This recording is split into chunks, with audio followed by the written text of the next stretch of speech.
Restaurer plus de 4000 hectares de terres dégradées d'ici à 2025. C'est l'ambition du projet technique de restauration et de mise en valeur des terres dégradées, financé par l'agence luxembourgeoise pour le développement et mis en œuvre par Rich Italia. Le projet a réuni hier à Zorgo l'ensemble des acteurs pour son lancement officiel.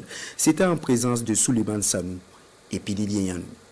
Les objectifs et les stratégies de mise en œuvre du projet technique de restauration et de mise en valeur des terres dégradées au Burkina Faso sont ici appréciés à Zorgo par les acteurs et les bénéficiaires.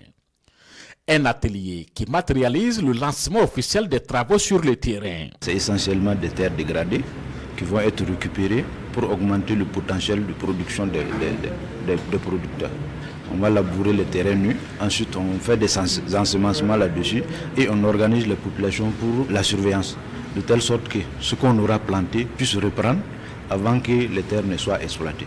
La dégradation des terres est un défi à relever au Burkina Faso.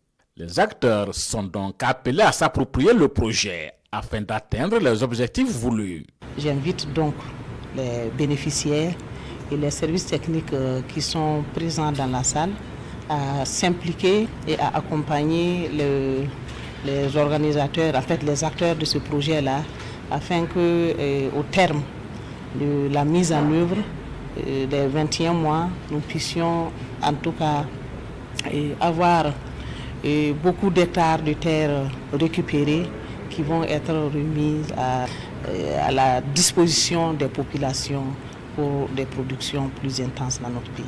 Le projet technique de récupération et de mise en valeur des terres dégradées concerne 4 régions du Burkina, le centre-nord, le plateau central et le centre-sud. Le projet est financé par l'agence luxembourgeoise pour le développement et mise en œuvre par Rich Italia.